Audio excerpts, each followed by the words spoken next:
point do you think you started to realize that you wanted to do something different to the normal course of, just having gone to uni, you went into your public service work, and eventually coming out of that and doing something different? Was there something in your mind which was ticking over and telling you that, maybe this the normal, part of just working or doing something is not you as a person? What was it that would have triggered you to think differently in a way? There were two key points, but I'll talk to the one that goes back to then, and that was actually I credit my older brother with that. Yeah. The one that's 10.5 years older than me. He has always been entrepreneurial. Yeah. He has always been the one who is going out to make his fortune. And when our mother died, I was feeling drained and at a loss to begin with. And I was living on the Central Coast, as I said, and my brother and his family were living in Brisbane, which is subtropical. Yeah. And they said, come up, visit us for a holiday over Christmas and New Year's. Yeah. And, we'll see how you feel after that. And so I did. And I went up to Brisbane and I was there for 10 years. Wow. So I ended up starting in his company, or his and his wife's business, and got the taste for being in the private sector again. Yeah. Started learning something different, although related. It was HR related. I was a consultant being charged out by time. I was writing in 15-minute increments. I was working on, a base salary and commission. And that was so motivating. It was really refreshing. And to the extent that I was there for not quite 2 years. Yeah. And when they were going to sell that business and move on to their next venture, I thought, I can do this. Yeah. I can do this on my own, and I started that. And so I started out in that business, and I subsequently decided there's not enough for me in this business. It's going to be even more challenging if I become a registered migration agent, because 457 visas in Australia, short-term visas for work, were very popular. They still are. Yeah. And so within 3 years or 2 years of going back into the workforce after caring for my mother, I had 2 businesses that I was running, which was incredibly challenging and incredibly rewarding, because I was helping people in a real way on a day-to-day basis, and still challenging and growing myself. Yeah. And I would have stayed in that space and in Brisbane had I not lost those businesses due to the global financial crisis and a serious health crisis that took me out of the businesses. Yeah. It meant that I could not contribute. And once I was not able to contribute to those businesses anymore, they both fell. The challenge there is, and one of the reasons I'm so passionate about what I do today, is how to pivot from that. Yeah. What do you do when you are so sick that you cannot? This is not going to be pleasant for some people to hear, and the women in the audience may understand this. But when you are so sick that you are lying on the floor of your office, staring at the ceiling, bleeding out, thinking, I can't scream because the accountants in the offices next door are going to be disturbed, and they're lovely people and I don't want to do that. Yeah. And you pick yourself up and you drive yourself 20 minutes to the emergency hospital, where you stay for 6 hours thinking, I'm going to lose my businesses because this isn't something that can be healed quickly. And what do I do? Yeah. And it's one of those, as you said, it's one of those crisis moments where you decide, what is it that I'm going to do? Yeah. And I decided at that point that it wasn't going to beat me. And when I had, and I went from having 2 companies and being a director of 2 companies, to going back and going into the public service again as something I'd never been in my life, and that was a secretary. Okay. Because I needed to start again. I wasn't giving up, but I knew that at that point I needed security, I needed a new plan, and then I needed to execute the plan. And I did. And it took years, but I did it. And I retrained, and I was very considered about how I was going to create that new future again. And that happened through past the global financial crisis. I qualified as a systems analyst, then as a project manager, and then as a change manager, and created that future. And then my world pivoted again, and opportunities to change and grow happened again. What happened after that was I was very comfortably in middle management, doing national projects and creating change for one of the largest government departments in Australia. And that was keeping the bills paid. It wasn't exactly inspiring, but I was just floating. I was floating, and then my younger brother, the one who kept me company, he went into hospital for 5 days and came out on oxygen for 24 hours a day. And he needed a double lung transplant. And so my focus, quite apart from work, suddenly became being his carer, getting him to appointments, walking with him through the process of seeing if he could qualify for a transplant, because not everybody's suitable. And then he was, after a year, essentially, 10 months. And in April of 2018, he had a bilateral lung transplant. And I had to take 3 months off work to care for him immediately post that in a different city. So again, it's that need to be resilient, that need to pivot, that understanding that the world changes and you need to choose how you're going to respond to that. You can't necessarily stop your initial reaction, whatever that emotional response is, but then you decide, all right, what am I going to actually consciously choose to do? And I chose at that point to do that. And then that was April of 2018, and after that, I was suddenly inspired to get my own personal health together and to start following my dreams and stop floating, as you so rightly said. It was easy, and I was bored. And I decided I didn't want to be bored anymore. And then last year, I decided I was going to lose weight. And between September of 2018 and March of 2019, I lost over 32 kilos, over 70 pounds, and 6 dress sizes. That's a lot. How did you manage that? Wow. Eating healthy. It's eating healthy and making conscious choices. Choosing the future. How much do you want it? And that's something I can talk to people about. But it was part of my choosing myself and my future. And so I did that, and I went back to studying coaching and was travelling down to Melbourne from Canberra to do that. I was travelling back up from the intensive 3-day coaching session when I was on one of the fast planes, so it was only 55 minutes, and I could not watch a 1-hour episode of anything, and I was so emotionally drained. And I thought, what can I do? I do not want to watch a 30-minute comedy episode. And then I thought, a podcast. I'll listen to a podcast. And I saw this podcast, and I admit it was the purple and the word disruptive that got me, called The Disruptive Entrepreneur. And so I thought, I'll listen to that. And after I got over what was to me an incredibly strange accent,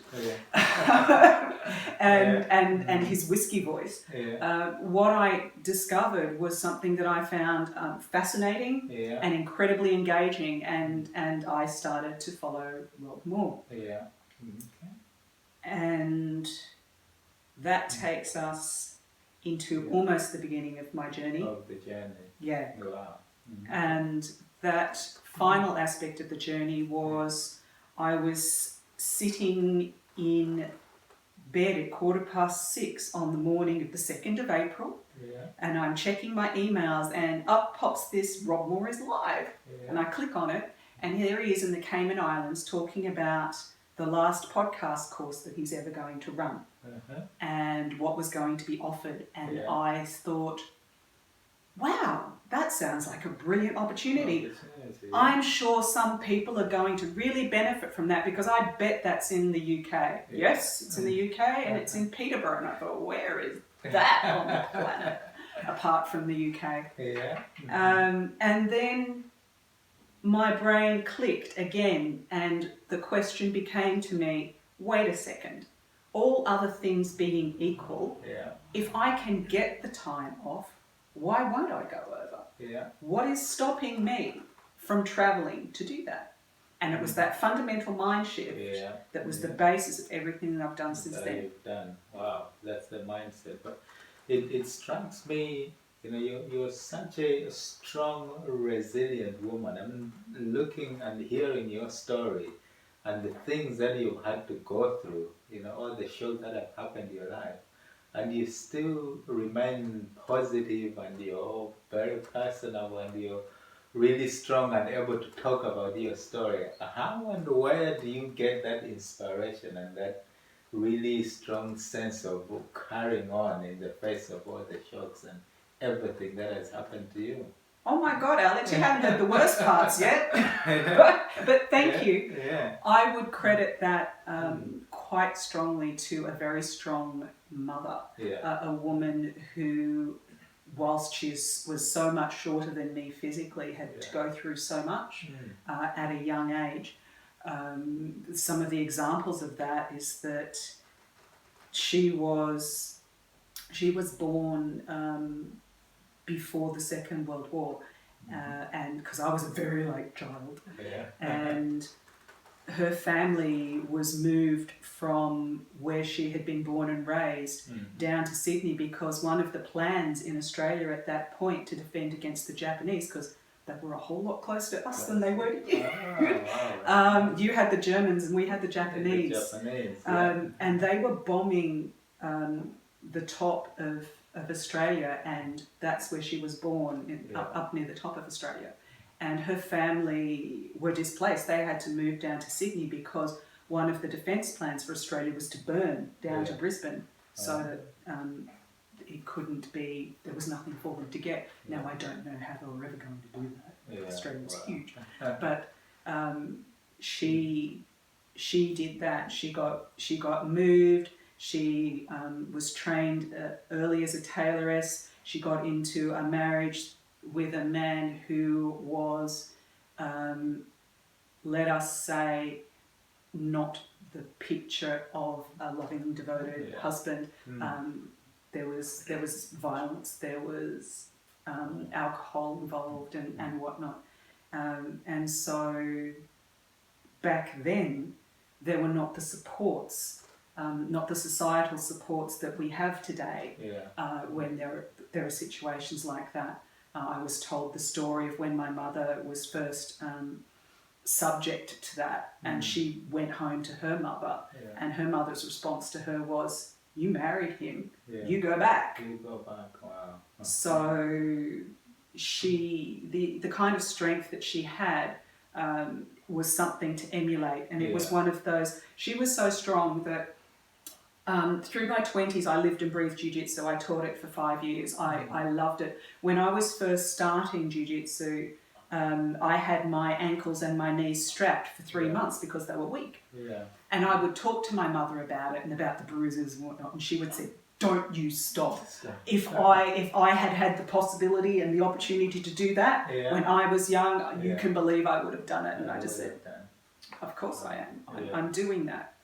She was, to me, the model of a strong-minded woman, and an example of you pick yourself up and you keep going. You keep going. And so when my life really fell apart during late last year. I did fall apart, but I picked myself up and I kept going, and I can, and I'm happy to talk about that.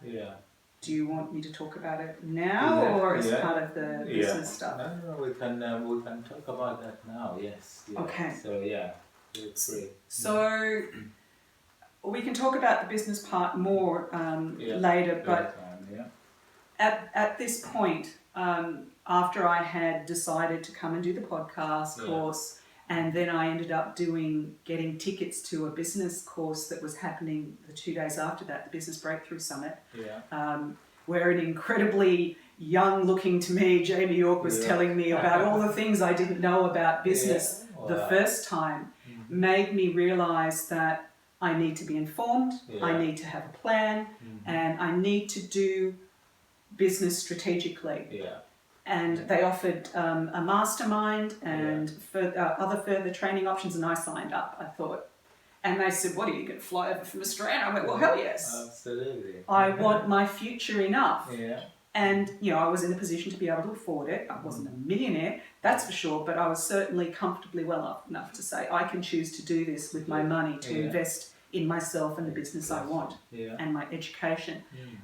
And to me, that education remains so much more relevant. The community and the support around it, so much more relevant and pertinent to the future that I have created, the reality I've created so far, and the future I'm looking to create.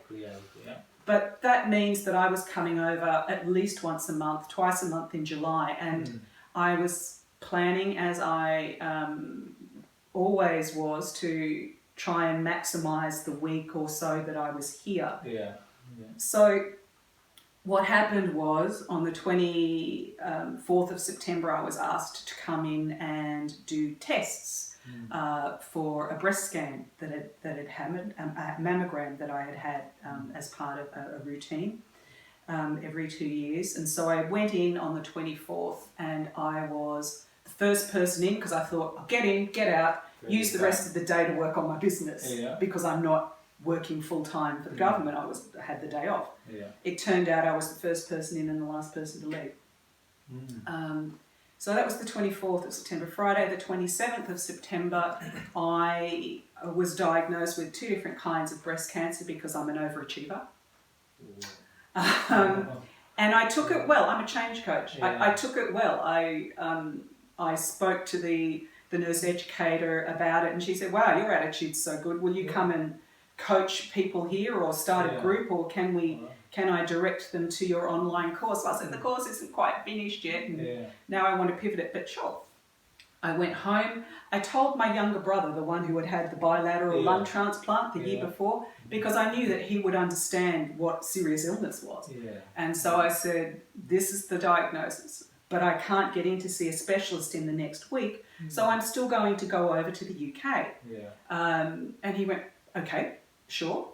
And he drove me to the airport on the Saturday, and I arrived at 5 o'clock on the Sunday morning. So Saturday the 26th I fly out, Saturday the 28th I fly out, Sunday the 29th I'm here. I arrive at 5 o'clock in the morning, which is typical, into Heathrow, drive straight to Peterborough, go into the course, and I do my testimonial on stage that day, as promised, and I actually spoke about my cancer there. I was brave enough to do that. I was asked, did I want to or not, and it was fine if I didn't, but I said, no, I'll do it. And then I went back to the apartment, and at 1 o'clock in the morning, Monday morning, I get a message from my work, which is also my brother's work, saying, "Is Peter coming in today?" And I said, "Well, he should be. I'm in the UK. I can't check." He didn't come into work. So what I did was I got a friend who had a key to go to our house, and she went in.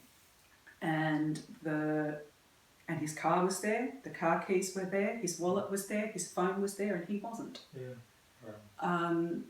And so the people that work with us were, and so was I, were worried. There was nothing I could do But what they did was they went out and searched for him in the bushland that surrounded our house, and couldn't find him. And this is Monday during the day for us. Yeah. So I remember the time zones. So Monday during the day, I'm hearing nothing. I have my Australian phone SIM with me. I have my UK one, but it's in my bag because I'm waiting for a call from Australia. Yeah. And I miss a phone call at 4:45 on my UK SIM, and it's a blocked number, so I can't return it. And I'm thinking, no. Then 5 minutes later, I get a phone call on my Australian line, and I pick that up, and they identify themselves as the Met Police, saying that they want to confirm my address because they want to talk to me about a very serious matter. Yeah. So I give them my phone, my address, and I panic, and I contact two friends online on Facebook, and one of them is very logical, and he's there saying, call the number back. I can't call the number back. It looks like a Met Police number, blah, blah, blah. Yeah. I call the Metropolitan Police from a number he gives me. 15 minutes later, I find out it is a scam phone call about credit cards and that I shouldn't be worried. Yeah. But my female friend said, well, I'm coming down to BMA for Wednesday on Tuesday night. I'm coming down now, your brother's still missing. So she drove from 3 hours from Burnley in the storms to get to me at 10 o'clock at night, and I'm incredibly glad she did, because at 5:15 the next morning I got the phone call to say that my brother had died. What had happened was on Sunday morning he had called the ambulance to say that he had difficulty breathing, and the ambulance officers had gotten into the house and they were not able to resuscitate him at that point. So they took him, but they left no note. So our neighbour, who is a member of the local parliament, who had been calling the hospitals because he knew my brother and couldn't find out anything, no one knew. So I am over here, and I realised that my brother had died while I was on the plane. And the only thing that kept me together at that point was my friend who had come down, and my other friend who I called. And, well, I'll tell you who they were. The male friend was Jamie. And I called him and he cancelled his day. And came down, and Jamie and Justina were there, and they held me together. They made me talk about my brother through the morning, and then in the afternoon they took me out to Cambridge and made me live and think and stay together. And then the next day I stayed, because I stayed and did BMA the next day, which was the Wednesday, which is why I was there, and flew out on the Thursday. And then my life became burying my brother, going to see multiple surgeons. And if I can say anything to a woman diagnosed with breast cancer, and that is consult multiple surgeons, because the different stories and the different solutions are really amazing. And then it was recovery. And during the course of that, I was still working full-time when I could. I was able to work from home, but I was working full-time. I was doing radiation therapy through December, January, in the middle of the Australian bushfires. And through all of that, so I had a go bag packed by my door for 3 weeks. During this time, Canberra was literally blanketed in smoke for over 40 days, with air quality so bad that they were handing out masks. And because I was an at-risk group, they were offering one to me, and I just went, no, I just won't go to the gym. But what that continued to reinforce to me is that life happens, and you can't stop life happening. You can't choose what happens to you, but you can choose how you respond. And I decided through that more than ever, life is incredibly important, and what I want to create in the world and the difference that I want to create in the world is more important than ever, and so I go after it. Wow, that's incredibly heartbreaking listening to your story, because I remember I was at that BMI session when you talked about that, and that was after you went through the session and listened to everyone else, and then you mentioned what had happened to you, and I remember thinking that must have been so heartbreaking for you, you know, having that diagnosis and finding out your brother died. So I can't imagine, you know, people being in that situation and how, you know, you can still, you know, have it together like that, and have the strength to carry on. That was so incredible to see, and I just, you know, my heart sank. I couldn't, you know, believe what you must have been going through. So it's really such a, you know, we talk about shocks in life and you know the things that you went through. So it's just you know, unbelievable, unbelievable. But it's just an incredible thing you say that, you know, life happens, you know, we can't choose what happens to us, but how we respond and how we carry on has, you know, plays a big part in our lives, and that's the path that you chose to do. So it's really brave of you, you know.